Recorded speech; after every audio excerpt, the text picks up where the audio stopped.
একটা কন্ডিশন নিয়ে অনেকে আমাদের কাছে আসেন। হ্যাঁ, সেটা হচ্ছে যে আমার একেবারেই যৌন চাহিদা নেই।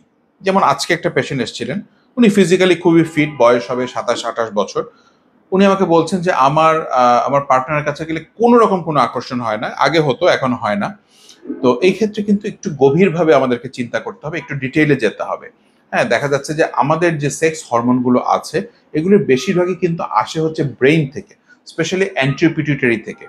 সো আমাদেরকে তখন শুধু হরমোন লেভেলটা না দেখে আমাদেরকে একটু ইনডেপথ অ্যানালাইসিস করতে হবে, এক্সামিন করতে হবে, প্রয়োজনীয় টেস্ট দিতে হবে যে আমাদের ব্রেইনে অ্যান্টিরিও পিটুইটারিতে কোনো সমস্যা আছে কিনা, কিংবা অনেক ক্ষেত্রে দেখা যায় যে ব্রেইনের টিউমারের কারণে অ্যান্টিরিও পিটুইটারিতে যদি ওই হরমোনগুলো যদি ঠিকমতো প্রোডাকশন না হয় তাহলেও কিন্তু যৌন চাহিদা বা আকাঙ্ক্ষা একেবারেই কমে যায়।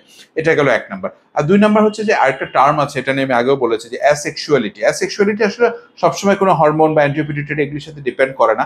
এটা অনেকটা ইডিওপ্যাথিক, মানে আননোন কজে অ্যাসেক্সুয়ালিটি ডেভেলপ করে, যে তার কোনো ধরনের কোনো সেক্স নিয়ে কোনো আগ্রহই নেই। হ্যাঁ, কোনো ধরনের কোনো পার্টনারের প্রতি আগ্রহ নেই। তো সুতরাং অনেক সময় আমরা দেখা যাচ্ছে এই ধরনের পেশেন্টদের শুধু হরমোন লেভেলটা দেখে ছেড়ে দিই, শুধু তা করলে হবে না, তার ইনডেপথ অ্যানালাইসিস করতে হবে, প্রয়োজনে অ্যান্টিরিও পিটুইটারি বা ব্রেইনে কোনো সমস্যা আছে কিনা সেটা প্রয়োজনীয় স্ক্যান, সিটি স্ক্যান বা এগুলির মাধ্যমে আমাদেরকে পরীক্ষা করে দেখতে হবে।